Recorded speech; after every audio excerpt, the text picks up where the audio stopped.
Good morning and welcome to episode 101 of Talking to Artists, the casual conversation for artists that helps collectors understand what goes on behind the scenes of the artists and how they create the beautiful pieces of art that end up on their walls, as well as for artists to be able to kind of learn from other artists, learn techniques and tips. And so today is definitely a session that artists will not want to miss.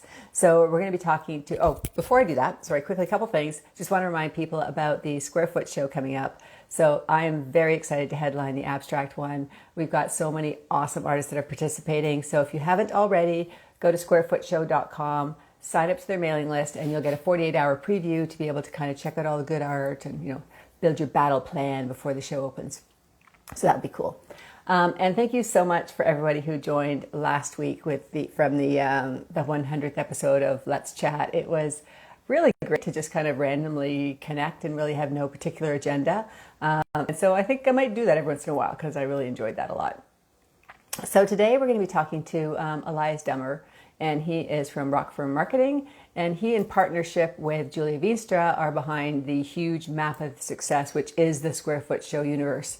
So I am super excited to invite him right on, and we will kind of questions in. I've got 1,000 questions to ask him already, and I'm really kind of excited to see how we can kind of really leverage social media to get the word out. Hello. Hey, Kate, how you doing? I'm great. How are you? Good, good. Glad to be here. So I have to ask, where are you? Because I know you were in the process of moving from the U.S. to Canada, right? Oh my goodness! I am in I'm in the one room with one painted wall while our house is in renovation chaos. So yeah. Oh, wow. Well, welcome back. Thank you. Yeah. So I'm glad you could join us because I know this was a little bit kind of last minute, but I'm super excited to talk to you because first of all, I think that the whole nut to crack of social media and how to really leverage it is always a big one. But I think also everyone is very aware of the awesome job that you and Julia have done in building the Square Foot show to be like such a powerhouse that it is today. So hopefully you can talk a little bit about your firm first, do a bit of plug of what you do, because I know you do branding and much more than just social media. So no. So I founded a company that's called Rockfirm about 15 years ago. We are what's called a full stack agency. So we have the ability to kind of deliver on every facet of the kind of marketing stack. More often than not, the bulk of what we do is in growth and in e-commerce and in kind of digital advertising and that sort of thing. Although we've done and continue to do a lot of consulting and brand consulting. So we've worked with pretty big brands, NBC, Tamara Day and others, and World Vision is another one we've worked with. And most of our kind of month-to-month clients, a big part of what we do now actually is in partnership with Julia. So Julia and I started a couple of companies, Art Label, Square Foot Show alongside Lindsay and Brock. And also we are opening Crown and Press Gallery before long. So I know, I'm very excited because I'm going to be part of that. Yeah, exactly. Right. Yeah. So it's been a fun adventure kind of leaning into the art space, especially having come from the music business myself. And I continue to operate in the music business. And so it's really fun. There's a lot more overlap, I think, in the digital age between what a recording artist needs to do and what a visual artist needs to do than there probably was 20 years ago. I think substantially so. Yeah, but I think even the fact that your already specialty is in the arts is kind of much more helpful. My background was more financial services and technology, which there's certainly skills from marketing you can use in terms of concepts, but I think it's a different, musicians and artists are a little bit of a different breed. They are, yes. Yeah. And, I'm imagining musicians are very similar to artists, but a lot of them, they're just like, I just want to be in my studio. I don't want to do all this marketing. I don't want to do all this stuff, which That's right. I gather is really where Art Label kind of was born from. Yeah, absolutely. Yeah. And I think the reality is this is true for a lot of business people and crafts people as well. They want to be doing the job. They don't want to think of themselves as having to sell what they do. I think in the case of the arts, the exception is kind of twofold. One, the value of work, whether we like it or not, in a democratized digital space, the value of work has moved from the piece to the person. So if you as a creative are completely unknown, then your work is worth less than it would be if you are a known entity. So of course there's an element of mystery and other things that factor into that. But to some degree, the difference between a $5 painting and a $1 painting is often simple awareness. And that's true in the music business as well. Everyone can hear all kinds of new songs all kinds of ways. But the Yeah. reality is they're going to pay for the song or pay for the ticket for the show for the artist that they recognize, where they have some built trust and equity in that. And yeah, so I really think of it in both the case of the visual artist and in the case of the musician, actually, really that the biggest problem, the biggest marketing problem that both groups need to solve is what's called brand recall. Where if somebody can't remember your name, if they're thinking of an abstract piece and they don't, if they're like, oh, I need this, I need something on my wall in my bedroom, and it's Kate Taylor. If that's not what's happening, then you haven't marketed. You've sort of done a little bit of connecting to people, but you can do the work, but it's going to sit in your garage unless people know that it's there and are excited to learn about it. Yeah, I mean, I totally agree. And I'm, from a marketing background. So, but it's interesting because a lot of artists kind of see marketing and branding as being kind of a dirty word. It goes back to that ludicrous concept of selling out, which is kind of, Oh, it's man. horrible that somehow there's a preference to kind of be starving in your basement, but be true to your values, it's really versus, yeah. I know Julie and I have lots of conversations about that because it's kind of, I think both of us recognize that, really isn't the best way to support your art habit to actually sell enough art that you can support your art habit. Oh, totally. Yeah. Well, and I think like people, I understand the kind of Puritan attitude. I mean, in some domains, I'll take that same approach, but you have to be able to switch hats at some point, or at least be okay with completely depending on outside sources and having the success of your work be completely dependent on third parties. So for example, if you're a visual artist and you're ambitious, but you mostly want to be creative in your garage or your basement or whatever, then you're going to need galleries, and galleries are the entire lifeblood of your business. And if you don't get a gallery, or if the gallery model, which is struggling in certain areas and thriving in others, if the gallery model that you're accustomed to or the people that like you fall apart, then your entire business is over. So I wouldn't be comfortable with that. And so I've kind of, preferred to make sure that the people we work with are building what we call owned channels, that they have direct access to buyers and potential buyers and that sort of thing. And that they've strengthened those gallery relationships as well. I don't think it's an either or. But yeah, I agree. I agree. I'm personally a huge fan of multiple annuity streams. Yes. I think love doing the outdoor shows because I personally love that. Love stuff coming in digitally, which is probably my weakest area. But I have to say there's something pretty wonderful about coming back from vacation and having a check from the gallery too. Yes. Yes. Yeah, mailbox money.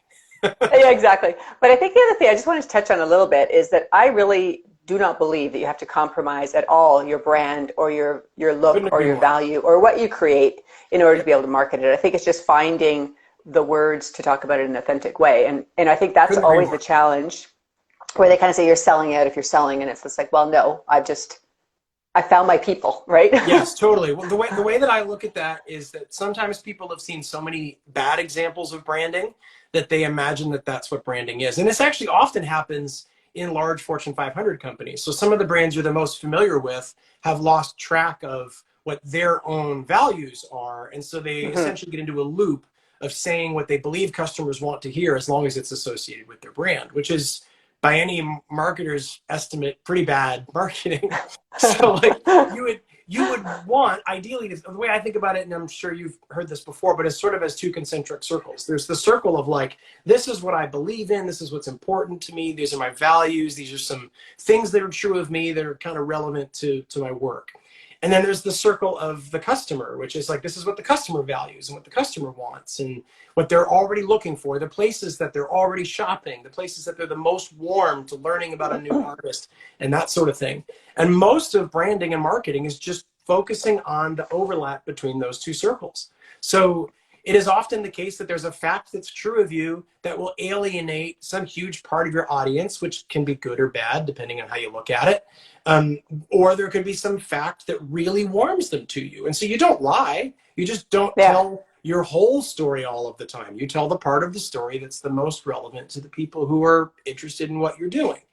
And well, I think that also, I think that also comes down to the classic, like when you ask people, like, who is your target market, which is a hard question for artists to ask. But for people to say, oh, everyone's my target market. I'm like, it's not. Because Yeah, like you say, there's automatically people that are not going to like your art. I think exactly. especially being an abstract artist and with the abstract brain, you know that automatically that probably Yep. 70% of the people aren't going to be able to understand or like the work. And you have to just get used to those insulting comments as you do these outdoor shows, but stay true to, like what is going to be your stick to Yeah. your knitting, as it were. Yeah, totally. I think if you don't have people that don't like your work and don't react negatively to your work, then you haven't truly Yeah, you're um, not out there. explored deep. And I was saying, I was talking to a friend who did the Toronto Outdoor, and there was always some stories, right? And Yeah. I said, Yeah, you exactly. save those negative stories just as funny, share over a glass of wine stories, because you will always get them, and your work Oh, should they're be, I great. think, polarizing enough that some people love it and some people hate it. Oh, exactly. Yeah. I mean, the way in the marketing world, as you know, they often talk about it as like negative branding. People seem to think as though branding only exists to attract, but a certain amount of your copywriting, for example, or a certain amount of how you position what you're doing is actually designed to repel. It's designed to make the wrong kind of customer who would eat up your time and lead to financial losses to be like, oh, this isn't for me. And Yeah. so the best example I can think of would be like a discount flyer that you get where there's all kinds of stuff crammed in there and the page is full and there's no negative space. That's not an accident. That's actually not bad design. That's Yeah. designed intentionally to repel somebody who's looking for luxury goods. Well, I remember the one I really loved was Bel Air Direct. So it's Yeah. kind of like, we'll give you quotes, and basically, if you're a bad risk, we'll send you to our competition. I mean, that's Yeah. brilliant. Yeah. Like, we Exactly. don't want you, and it'll help our competition go under if they're having to deal with you. Exactly. Totally. Yeah. Yeah. So getting back to artists, because I think, again, artists are, I mean, I think it's great that Instagram and Facebook are such a very visual medium. Which I remember years ago when it was just Twitter, I was just like, oh, I don't know how to talk about my Yeah. art, but it's easy to show you art. But how do you kind of break through that kind of barrier of trying to figure out? There's so much information about what to do. There's so many, like, I don't know, seminars you can do that kind of promise you the world, and they don't actually give you anything structural to work with. So maybe That's you can talk a bit about how you worked with Julia, who already had a good following, but not the level that she has now, to kind yeah. of build that up now, and then maybe a bit of what artists can do. Yeah, I mean, I think that, and Julia is pretty good, like pretty naturally good at this stuff. But I Mm-hmm. will say, like a big part of what we did was add sort of different business structures and the prints model and so on to it, and then help her reach expand as she was going. Um, Putting gas on the fire where there was fire, for example. Now, what I would say, just to kind of zoom out for a second and then zoom in, it is often the case that while we have practical needs as creatives and how am I going to, how many times a week do I post? What do I do? What do I do? That kind of stuff. And that's useful. So I don't want to pretend that it's worth brushing over that. Um, but to zoom out, it's really, really important to remember that the main thing people are looking for on social media is entertainment and human connection.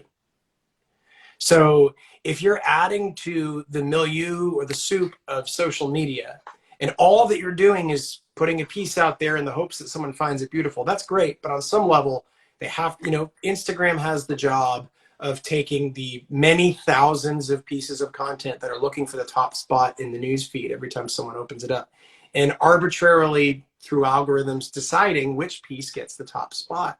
So on some level, there are practical things that factor into that, but the number one thing is it interesting, is it entertaining, and does it connect with people? So in which case, it feels gross to talk about it in these terms, but it's almost because it can be like trading on vulnerability. But I would say vulnerability and kind of your own humanity really do factor into that third element. Like, is it human? The biggest challenge I find for artists and for musicians alike is actually that that third category tends to turn into inside baseball, where the idea of like, how am I going to humanize my work is going to be talking about my artistic process in a way that only other artists understand or that only other musicians understand. So in other words, if I think of like a club show and a concert, the guys at the back of the room with their arm crossed are the other musicians. And you can Right. certainly build an audience of musicians. It's just going to take you 20 years because you have to still be doing it when they've all become real estate agents for that to work. So like the Yeah. idea that they're sitting at the back of the room and just gently appreciating you, yes, some of them will, but for the most part, they're kind of inclinated to dislike you. So on some Well, level, and they're also, I think they're also at some level too looking for tips and tricks on how they can build their own yeah, practice. You know, like what are you doing and what material do you use and stuff like that. totally. Yeah, so that's a really good point. And I know as you say that, I'm kind of going through my, do I do that? Yes, I do. Yeah, we all do it a little bit. We play for the respect of our peers, and that's not actually wrong. It's just not actually where we make money either. There's a little Right. bit of artists do buy art. That's true. Probably more than musicians do. So artists are inclined to be supportive of other artists, but that still doesn't change the fact that your main collectors who are going to buy your big money pieces, that's not them. It's a Right. guy who connected with something very human and vulnerable, either in your work or in your story, or that the work and your story are somehow one and the same. I think in Julia's case, for example, when we came along, she was barely talking about her experiences in Africa, even though her experiences in Africa had dramatically changed her color palette, for example. Right. So she was painting. I have an old painting she won't allow me to show anybody of pears Ooh. that she painted before going to Africa. They're very true to life, and it's very, very natural and, still life kind of painting. And it was probably a experiment of some kind. She moves to Africa, of course. African art is very vibrant and very Yeah. alive. And then she comes back to Canada and starts going, well, what if I painted these landscapes in with the same kind of immediacy and vibrancy, and what do you know? And she hadn't, in her own storytelling, of course she knew it in her mind, but in her own storytelling, she hadn't really connected the dots in terms of like, oh, I going to Africa changed the way that I approach color, and or at least how I apply color here, right? And so we talked about that, and she started to talk about it every once in a while, and before you know it, it's a hook. I mean, I know this isn't quite getting into practical yet, but I'll add one thing here. No, but I think it is, because I think every artist, I mean, I find this with the talking to artists, there's the first part of everybody's like, they're inspired by nature, blah, blah, blah. But the really part that's interesting is when it gets down to the story of how you end up where you are. I mean, Totally. a ton of people paint landscapes. A ton of people do, rocks and rivers like Julia does, but nobody does it like she does, right? And everybody has their own look. Yeah, and contextualizing that is really important. So one thing that's important to know about the brain is that the brain is designed to forget information it can't use. So if the brain is designed to basically reduce the use of calories in thinking, then noise is out. So let's just say you've painted your best work and you throw it on Instagram and it has no context. Most of the time, if there's not a human face, if they're not connecting to it in some meaningful way, or if it doesn't wow them right away, which it will for a small percentage of people, they're going to brush past it. So it's kind of important to remember that each kind of post that you're doing, for example, is accomplishing a different thing. And if you're only doing one kind of post, then you're only speaking to your existing audience over and over and over again, because they need to connect with you in some new way or contextualize you, which I think is one of the reasons that video is so important. It's so much easier to be a human artist who shows off a piece with your face in the video and so on than it is in a still image where you're just, frame to frame. And that is how we post artwork for the most part, is frame to frame. But you really kind of need to give people a hook, whether that's in your story or a visual hook, just so that the brain doesn't go noise, noise, noise, noise, noise. There has to be something to remember it by. And that in video, that often happens in the first few seconds. It'll often happen, in an image itself. If you're doing a swipe, it'll be some kind of gotcha or ta-da type feeling that you want people to have. You want them to feel rewarded for engaging your work. And so that's really where the kind of trick of branding and storytelling and marketing and, contextualization can change everything once you've started to look for those things in each and every piece that you put out. So how do you start as an artist then? How practically, like, how would I start to do that? Like, I feel like, okay, so I have my thing. There's only a certain amount of stuff. I want to be authentic. My work is about joy. I want to be joyful. I don't really want to go online and say I'm having a depressing day today. It doesn't fit with my brand. And I also just personally I don't want to share all that stuff either, Yeah. So how do you how do you figure out, I guess, what it is that about what you do and what you have experienced and that you should share to make that hook? Yeah, I mean, I do. Part of why consulting is such a big part of my business is because I find it's actually just hard to do on your own. So I think it's really good to have conversations with people you trust. Like I would, if I were an artist without a ton of money, I couldn't hire a consultant to help me with this. I would say, okay, well, I'm going to take my 5 biggest fans who aren't my mom, and I'm going to go and ask them, hey, when you look at my work, what elements of my life and personality do you see expressed in the work? And they're probably going to choke a little because it's a strange question to ask a person. But you could say, hey, come back to me with something. Think about it. That's fine. Mm-hmm. But let's chat at some point. I would love to hear what you see reflected of me in my work. And I think, I'm sorry, I don't mean to interrupt, but I want to add to that too, because I think that's very valuable to have people that are collectors but not super close friends. I think the other thing that just has occurred to me too is that actually sometimes even just when you do an outdoor show and sitting back and listening to how people talk about your work, I think often I find that there's phrases and comments that are like, yeah, that is what I'm trying to do, and I'm glad that they see it, and you can kind of reinforce that. So listen, 100%. I guess as artists, you need to do a bit, maybe sometimes a bit more listening.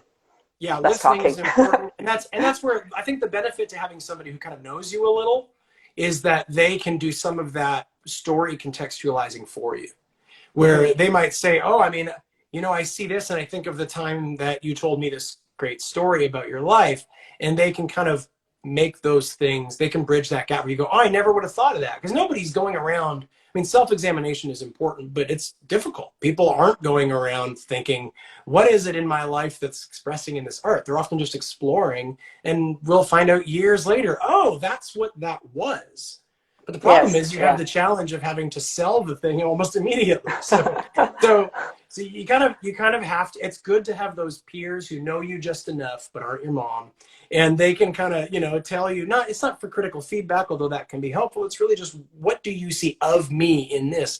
And if you start to see themes in that, when I did my first solo record after my band retired, I actually was part of this big Facebook group of musicians, and I got 40 of them to listen to the whole record and check a whole bunch of word boxes and tell me their kind of thoughts on it. We created a word cloud, and the truth is that like 4 or 5 of the main things from that word cloud became core phrases in our marketing copy for the record. And that record went on to have like 6 months on airplay charts and Billboard. So it was one of those things where it's like, congratulations. Yeah, it was great. But it was one of those things where it's like, we kind of went to the people and said, what do you see as themes in this that maybe I didn't pick up on, even if they're true of me? And the ones that rung true, we ran with. Mm-hmm. Okay, that's brilliant. Okay, so number one for artists is to kind of find some of your people that are not super, super close to you and ask basically what talks to them about the art, why they're attracted to it, what they see it, what kind of emotion and connectivity they're making with the work. Yeah, and I think rather importantly, and this is the hard part, is to connect it to yourself. What of the work, if it's someone that knows you, what do you see of me? Not just my art, not just my style, not just the product, but what endears you to my story or endears you to the work because of you knowing me. And provided that it's not too vulnerable and inappropriate in some way, then I think learning to share those things with your audience over time is a big way of increasing and deepening that meaningful human connection. I mean, that's really what social media is best at, is creating, when it's used well, is creating real connections with people who are like-minded. And really, that is your brand, right? I mean, I think artists hate that word brand, but really it is about you and your connection to the art and how those two are kind of sort of symbiotic. Exactly. Branding is not an artificial thing that happens in theory. It's figuring out which elements of yourself best connect to your audience and best help you to make that connection with people over time. So it really comes down to connection. Okay, so I've done my art stuff. I've done my word cloud. I've got my 5 words that I feel kind of really reflect who I am. So I don't know, joyful, optimistic, whatever they happen to be, you know? Okay, so what do I do with that now? Yeah, now consistency. So I'm going to get a little technical for a second, but Spotify, Instagram, TikTok, they all have the same problem, which is why when you open a TikTok account and you post your first video, you have a big slew of views on your first video, and then your second and third video feel like they tanked. And there's actually a reason. That's exactly what happened to me. Yeah. And the reason is actually very technical. It's something called the cold start problem.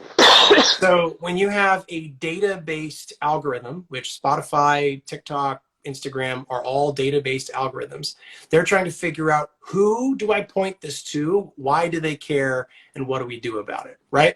So when you make that first post, all of them have to solve the problem of getting sufficient data points to trust the evidence. Okay. So your first video gets scattershot so that a whole lot of people see it, and TikTok has something to work with. And then the very next move they're going to make is tightening in, and then they're going to test that theory, and then they're honing in the ideal audience, whether it's the For You page or so on. They're honing in on the group of people who are the most likely to have affinity with your work and what you're doing. And so what I've found is, in order to increase that data endlessly, you kind of just do have to be consistent. And on TikTok, for example, I haven't posted in a few weeks because we sold our house, packed our house, moved countries. It's been a zoo. Just some small things that were distracting. Yeah, no big deal. Yeah. But for the several months prior, I had posted basically every day, sometimes twice. And I found, I knew kind of what I was trying to do. I had a consistent format I was doing, and they performed really, really, really well. My engagement rate on TikTok was like 12%. It was, consistency was key. Finding a winning recipe that felt authentic and doing it a lot was really, really an important thing. And which sounds like a big distraction to the work. I'll be honest. And it kind of is. And, you'll have a day where you're like, I'm spending 2 hours on social media when I want to be spending that time painting. My answer to that was batch taping. So I would sit down with my camera or my phone, if you're doing that. And I would basically say, I'm going to spend 1 day or 4 hours and film a whole bunch of stuff. Just boom, boom, boom, boom, boom, boom. Maybe you've got a garage full of paintings or a studio full of paintings, and you go, I'm going to make one of these for every painting I have all day. So you're just going to pick a format and run. And then that's what you do for a week.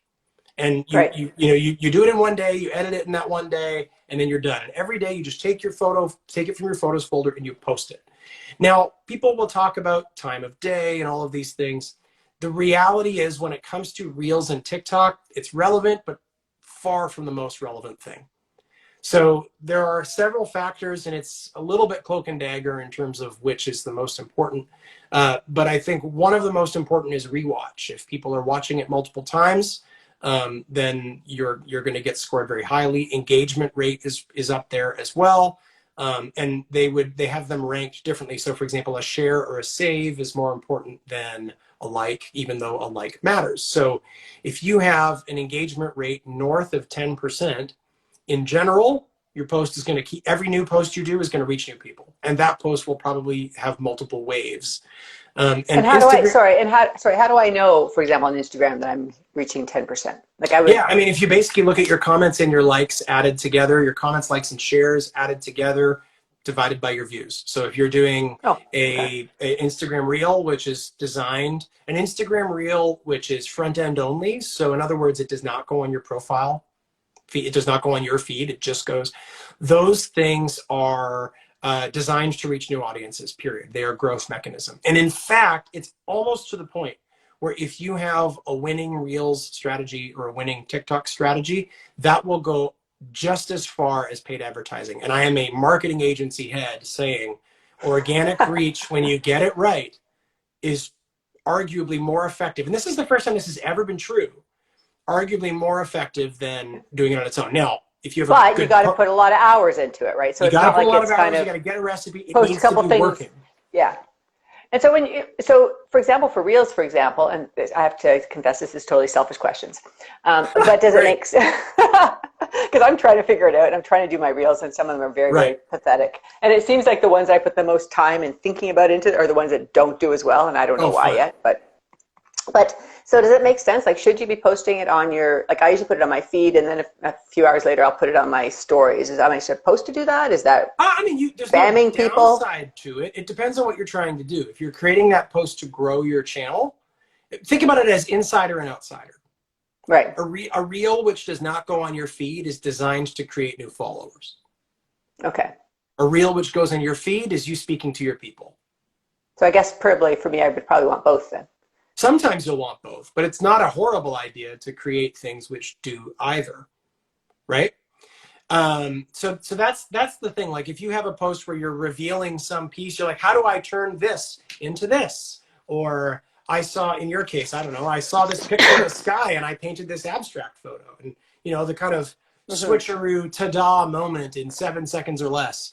Those kinds of things do really, really well, generally, because there's a little bit of a dopamine kick for getting in on the joke. right? There's like the, aha, I see what it is now. That's a huge benefit for people. And on top of it, it's over quick. So your rewatch, I think Lori Meebor mentioned that in the comments, actually, your rewatch rate is super high because it's over before they know it, right? Right. Now, so they missed something, so they want to go and see it again. right. Sort of thing. And there can be a tendency for people to feel like the answer is to hack. That's not what I'm saying.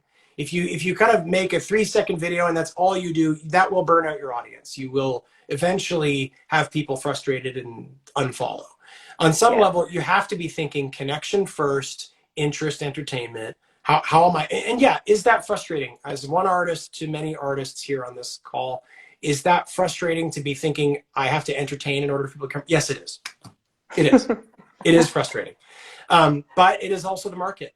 It's either that or you're totally dependent on third parties. So I'm thinking Instagram Reels, your stories and feed, share it all the places. That's really, really great. An important thing with that, I don't produce a video in either Instagram or TikTok. I prefer to use a camera and edit it in Premiere. You can do it on your phone and then edit it in a third-party app.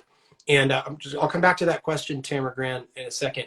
I prefer to do it on my phone, do it in a third-party app, and then upload the same finished video to either Instagram Reels and TikTok, and then produce captions in app. This is really, really, really important. One thing to know about both Instagram and TikTok is that both are, at least as far as I know right now, using a textual analysis AI.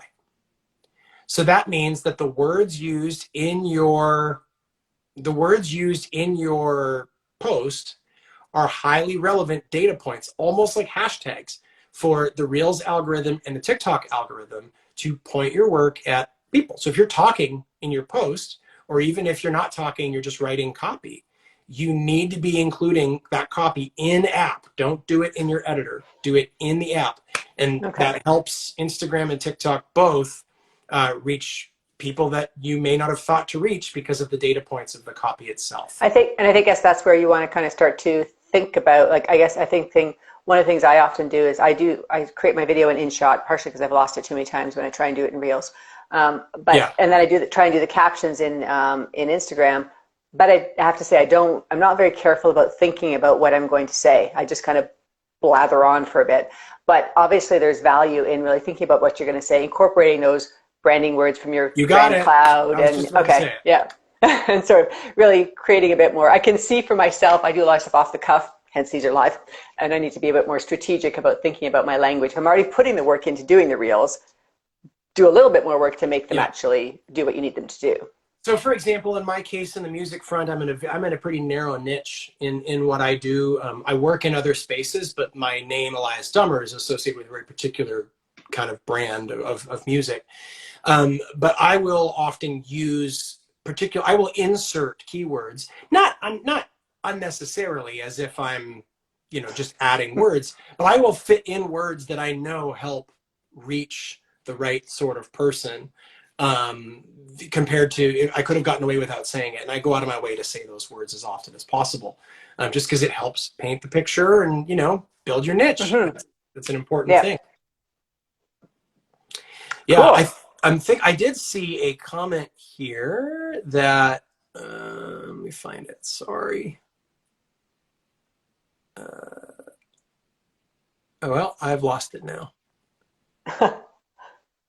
Yeah, I'm sorry, I've lost it. I saw Lori asked about closed captioning, and I would say closed captioning is great. If TikTok does the closed captioning for you, that's great. If Instagram does it for you, that's great. If you're using an app like Adobe Premiere, which is what I would do, I do not print video with captions for Instagram or TikTok. I tend to use in-app. And YouTube Shorts is the same. In-app it might be nothing, but it helps the AI get that much faster in terms of because it's not sort of embedded. It's actually added on top of your it's not having video, to interpret video. It has the text. You typed it in. Yeah. Okay. All right. That sounds like something that everybody should be able to do. So within Instagram, there's a lot of talk about kind of managing your 9 and creating a brand for what those pieces look like and stuff. That's another area I find having a bit of a challenge. I can appreciate some of them that look really beautiful, but maybe it's just because I don't feel like, to me, they look authentic, or maybe I'm just being lazy. I just don't want to do it. I don't know. It's tricky. And I'll come back to the trends question. I see that now. Thanks for the reminder, guys. It's tricky because you're right. Most of the time, people think of in music, I know quite a few people, and in the arts, I know quite a few people who have absolutely beautifully manicured Instagram profiles and 1,000 followers.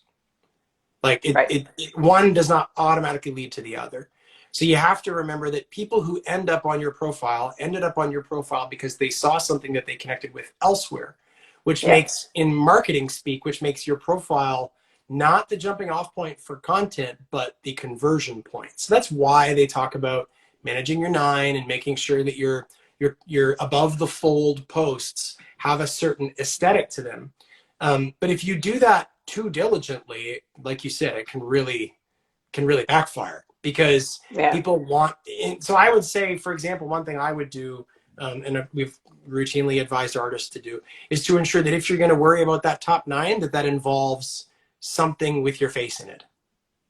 That people are seeing a human being in that, something human, personal in that mix. Otherwise, unless they just absolutely adore everything you do visually, if you're wouldn't that be lovely? Wouldn't that be lovely, right?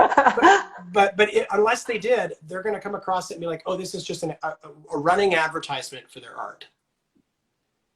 So if you're not humanized in that 9, the inclination they have to get really excited about what you're doing is, I think, considerably less. So I would say produce, process, and person. Hey, that's great. Yeah. So, which actually, Tamara, that reminds me, Tamara was asking about trends. So trends do matter. Trending audio, particularly on TikTok, can make a really big difference. But again, just if you zoom out, if you just shamelessly do a trend and it has nothing to do with who you are or your audience, you just did a trend. That's it. The worst possible thing you can have, just like paying for followers on either channel, the worst possible thing you can have is a group of followers on your channel who have followed you, who don't engage because they don't actually care about what you're actually doing. Right. So they're not really followers. They're kind of like people you're sitting on the bus with, but you have no connection to. That's right. Now, what does that do? That tells the algorithm for both Instagram and TikTok, if you have a really huge follower account and only a small percentage of them actually engage your work, that actually tanks what's called account authority. Right. So your page because they're not ever engaging, and they're never commenting, and they're never right. That's right. So Instagram and TikTok are likely to rank your page as being a low performing page compared to other pages of similar size. And it is true that as your page grows, your engagement rate will go down, and the metrics are different. They change, they adjust for larger accounts versus smaller accounts. But that account authority is really important, and you should not be paying to inflate followers, paying to inflate fake views, especially since TikTok has it built in. You can have TikTok point you at real people. And Julia picked up on the trending question, exactly that. Sometimes just using a trending sound or a trending song can work, but partly because if you think about it from the dopamine kick standpoint, a trending sound they have already seen elsewhere now applied to your work is a fun little aha. Right. You're giving them a built-in ta-da moment. Maybe it's a song that's trending and you use it to reveal your work or something about your process. That's really, really great. But again, the goal is technical, but you said you worked in finance and tech. So tech is trying to solve human problems through technology. Tech is not trying to dehumanize things. I mean, anyone who's using their brain isn't anyway. And so the reality is you have to solve a human problem long before you have to solve a practical problem. So it's post at 3 p.m., post at 9 a.m., post at Tuesday, post Friday. Do they matter? Sure, but they're so far down the line from making a human connection, making sense in what you're doing, and being consistent and showing up, because brand recall is the problem. If they don't see you 1,000 times, then they never saw you at all. And so I guess there's also this. There's also a fine line between, having your face in it and kind of that personal connection, and actually reminding people you're still an artist. I remember, I think it was last summer, Julia called me. Actually, she's like, babe, you got to do something about your top 9 is like a dog's breakfast. Because I was like, funny. And she's like, I don't know if you're an artist, if you're a gardener, if you're a kayaker. Yeah. Well, I'm like, yeah, okay, that's true. Yeah, you know, I would say. So there's a balance there, right? It's like a, what do they call, like a 7-2-1 would be a good example, where 7 pieces are useful and interesting, maybe pictures of paintings or something like that. Maybe 2 of them are a hard sell, and or 2 of them are personal and 1 of them is a hard sell. So if you have 10 posts, that's kind of your 70-20-10 kind of thing. 10% of your posts are a hard sell. We have a discount, you're going to do it. It's a print sale, do it now. 20% of your posts are personal, revelatory things about who you are and your process and so on. And maybe if you're talking about the top 9 on Instagram, the other 6 are straight up, here's the work, here's a cute thing about the work, here's a trending sound of me revealing the work, and so on. And how important is it to have a hard sell or a call to action on your posts? Do we think that everyone in the world is very intelligent and proactive in everything that they do? The answer is probably no. And so if that's the case, and we think everyone is distracted, everyone is on these apps looking for some entertainment for 10 seconds, right? If we're not saying, at least with some consistency, maybe not in everything, but at least with some consistency, if we're not saying, hey, do the thing now, come get the print today. It's going to not be 10% off tomorrow. Do it today. Right. If we're not doing that, then, you know, some percentage of people, it's hard from what they call vertical to vertical, it varies, but some percentage of people are just never going to act without being reminded that they ought to. Yeah, no, that's a very good point, because I mean, even within an outdoor art show, and you kind of assume that people would know the art is there for sale, it is actually amazing that people do ask, and they're not sure if it's just for exhibit or if it's actually for sale. Yep. Even though you're like, the prices are right there. Yep. Right? Yeah, you think you make it obvious, and you almost never do, right? Yeah. I mean, and that's in sales, they call that assuming the sale, right? In all of your conversations, you should be taking for granted that the person wants to take the next step. And artists often feel guilty. I would say many of the artists who struggle with closing the deal, if you will, are actually struggling out of insecurity more than they are some moral value that they want to impose on the marketplace.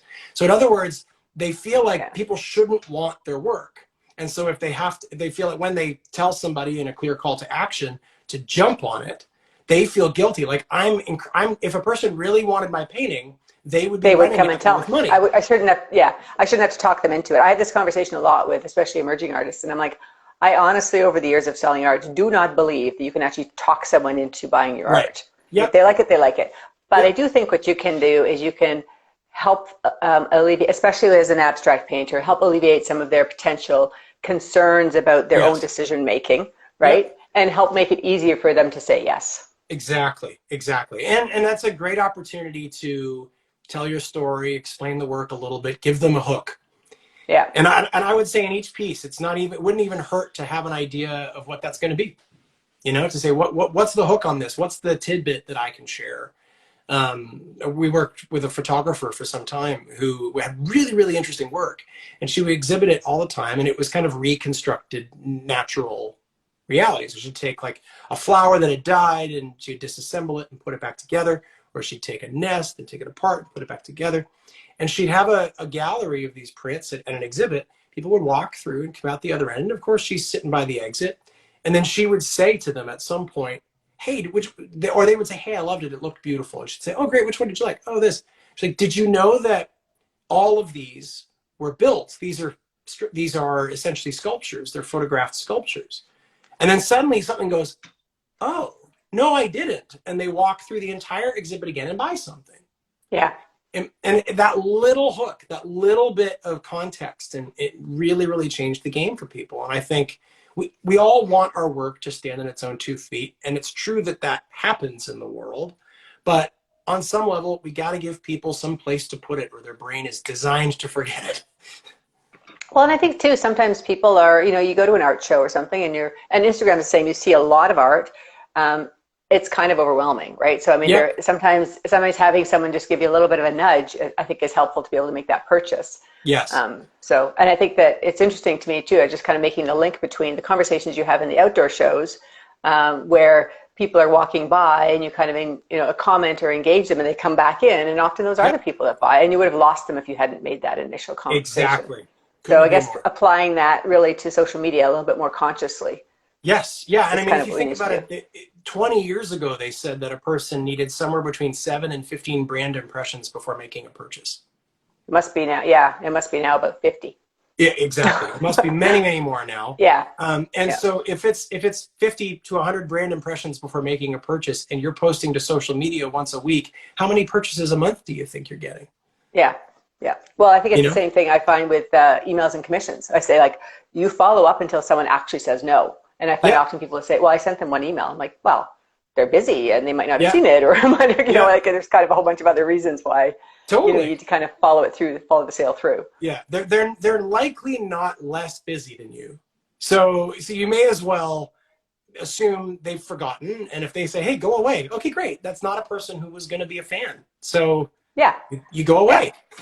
Well, or it's likely they say go away. It's more likely they're like, yeah, the timing just isn't right now. It's like, okay, that's cool. So you're on my mailing list. I can continue. Which is the other thing I wanted to talk about, because I think one of the, I know a lot of the app promotions and stuff we do for Square Foot is driving people to the website, driving people to the mailing list, because you own that mailing list. You don't necessarily own the people who are going to follow you on Instagram and Facebook and TikTok. It's called an owned channel. We very transparently prioritize owned channels at Square Foot Show. Because you can monetize a mailing list, you can get people pointing to things, you can act on a mailing list very easily, and it can strengthen social media by using the Facebook, the metapixel, and having that mailing list in there for Facebook advertising, which is increasingly what Facebook wants you to do. They less and less targeting options in Facebook are disappearing almost every other week. So it is increasingly the case that they want you to leverage your data. They're so that's when you kind of upload your data and then kind of do the lookalikes or whatever. Yep, exactly. And so if that's the case, that makes having that mailing list strong be about the most important thing going. And I've noticed with every artist we talk to, there's a real shyness about sending emails. But like, I probably get 12 emails a week from the Gap. I shopped at the Gap once in the last 3 years, and I get 12 emails a week from the Gap. That's a lot. I would say 12 weeks too many. Yeah, and you know how long it took me to unsubscribe would be good. from the Gap?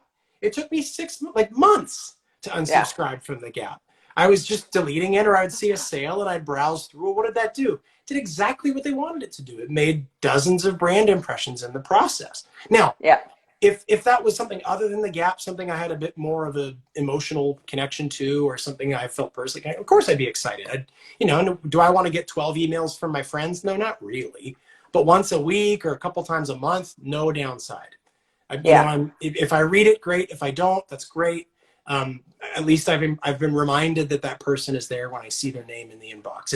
It's people sometimes, particularly generationally, think of social media as if it hasn't changed in the 15 years or whatever since it kind of started.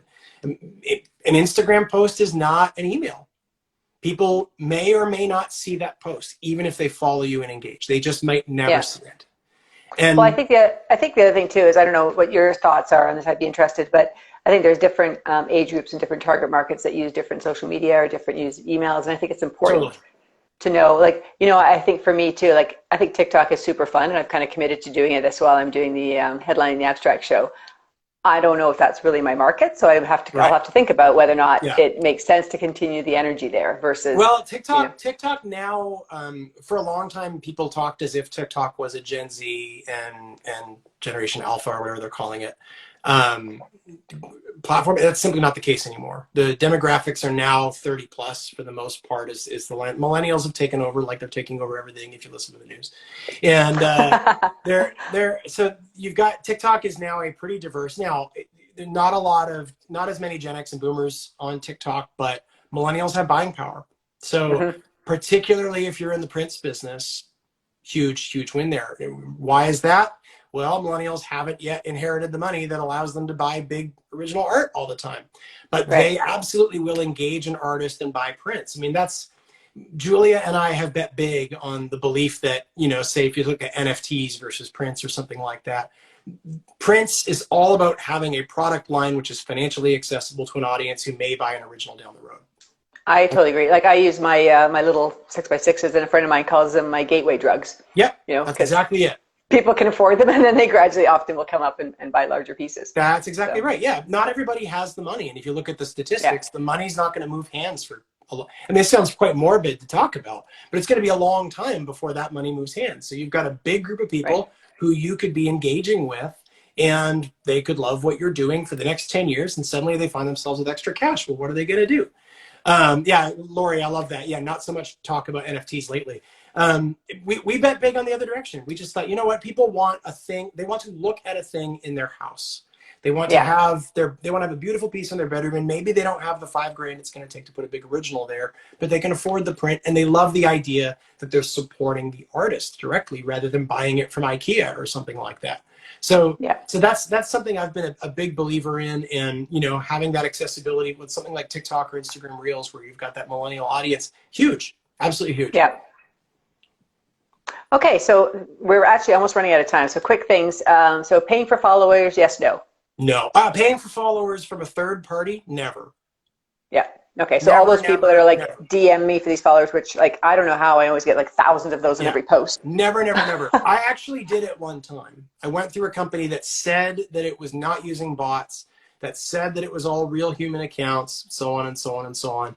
And it took me years to restore account authority with Instagram. Now, I didn't lose my following. I didn't lose, it's just my engagement rate when I stopped paying them plummeted. Yeah, I found that too. I did it once. So what about like boosting an Instagram post versus doing a Facebook ad that's targeted? Is there kind of a difference? Is one better than the other? Oh man, it used to be a pretty black and white answer, but these days, since the summer of last year, I would say it's been a bit more hit and miss. Generally, I would boost through the ads manager, but you absolutely can't, like, in other words, take an existing post and create an ad that is targeted to a lookalike audience. But you can also do some of those things through the boosting mechanism. Now, TikTok ads are much more simplistic and they work. If you want views, you can spend money there. And actually the worst part about TikTok is the way you pay for the ads. But if you know, TikTok's automatic algorithm is very, very good, which is why Instagram is aggressively copying it. So TikTok is really, really good people finder. So I trust TikTok to automatically find people who like what I'm doing. And that's been working since engaging in Reels and TikTok the way that I have. I've had people booking for shows. I've had people engaging in a way that they didn't when I was doing this, you know, a more static strategy. And the reality is some of that was paid, not paid through a third party, not paid for ads. I just paid to say, put this post, which already performed well. Maybe it's got 15, 16% engagement. Put this post in front of people who are like the people that like my stuff. So I think by all means do it. Like I said, it used to be a much bigger difference than it is now in terms of the efficacy of actually going out and running it through the ads manager or through the app. I think both seem to be working okay.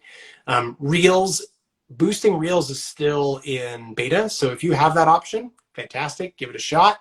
Just know that it's in beta. But the actual front end, like visual image kind of stuff, what I would do if I didn't have the Reels boost option, which I don't even know if my account does yet. I think mine doesn't for sure. Yeah, what I would do is I would find the post that's working, add captions elsewhere so that the captions are in the post, and I would run that as a stories ad. So if you have a reel, you know, it's 9:16, it's stories only because you don't really have as much competition in that domain, and people will absolutely flick through their stories, and you tend to get pretty decent engagement that way too. So if it's working well, just take the video file you made, add your captions in a third-party app, and then run it as a stories ad targeting your audience specifically, or a lookalike audience of your people. Now that can be a bit technical compared to boosting it, but it's a great way to do it. And how important is it for your stories to be 9:16 versus say square that you put into this space? Does it matter? I mean, I've seen things that work all of the above. I mean, I will share just about every new post to my stories, and I'll often share a little bit of behind the scenes stuff to stories that I don't care to have clog up my feed. It really just depends on what you're trying to do. You know, if you have a long caption in it or something, then it, you know, works to work around the image. So a square image can work that way. But I've seen all of the above work. From an experience standpoint, I personally prefer the vertical full frame stuff just because I think it looks nicer. but I've seen people do cool things with square images and stuff like that. And there's a lot of third-party apps that allow you to get like templates where you could load 3 or 4 images in a single story. The only trick to that, of course, is remember stories are a timer. So if you've got a few images and a bunch of copy in there, likelihood is, unless you really got their attention, they're not getting it all. Right. Yeah. Yeah, for sure. Well, that's our time, which I think we're trying to keep. So do you want to just kind of summarize a quick kind of tips that artists can do that they can start doing tomorrow to help support the Square Foot Show and also their own practices? Yes. So if you're not posting on a regular basis, I'd say daily or something like it. If you're not posting on a regular basis to Reels and TikTok, you need to start right away. A big reveal is huge. That's going to help you reach new people. And yes, you will fail at first. It's going to be a difficult learning curve, but once you've learned it, you will not regret it. People act on video in a way they don't act on still images. So that's and before that, if you wanted to think about branding in a really deep way, one really, really easy practice would be to connect with 5 people, like I said earlier, 5 people who are not your mother, but who know you enough and know your work to help have them spot elements of your personality or your values or your life story in your work and take notes. And whatever the common themes are between the people you talk to, that's your brand. And you can start running with that as a sort of keywords you might use or interests you might use. Maybe it's the environment, maybe it's travel, maybe it's the beach, maybe it's, whatever, water. And it'll help you begin to tell your story and, connect with people on a human level, which is ultimately what art is always doing anyway. So if you can do that well, and you can start to tell your story, you can tell it through video, you can tell it through posts. If you aren't signed up for mailing list, your website doesn't include a subscription, and you're never telling people to subscribe for your mailing list, you have left your entire career and reach in third parties. So scary thought. Build your mailing list and your SMS list, because that is the one thing that for the time being you legally own, in a sense. You own that database and you can use it and reach people. That is crucial to the success of your business over the long haul. So those are probably 3 big things. Think about your branding with your people, start posting regularly, and get a mailing list rolling as if it's the last thing you ever did. Okay, that's awesome. Well, I think we totally would have chatted at least another hour. So I really appreciate your time very much. And we'll definitely post this on Instagram, and it'll go on to YouTube, and then eventually on the podcast where you get your Spotify and stuff like that. So awesome. This was appreciate fun, that. Thank you. It was really fun. Yeah, I look forward to working with you on the Square Foot too. Yes, we'll see you there. Okay, cool. All right, thanks a lot. Buddy. Bye. And next week, we've got Andrew Wang, who does these really awesome origami pieces. And after that, Amanda Amurs, who I think you've probably seen her really cool little birds on heads of little kids and stuff. They're beautiful. So please, watch this, share this. There's so much information. I don't even know how I'm going to summarize it in the comments. And if you can kind of follow me, subscribe on youtube.com/KateTaylorArt, and subscribe to the podcast, that would be super awesome. It would really help me get the word out. So have a fabulous day, and I hope to see all those reels coming about.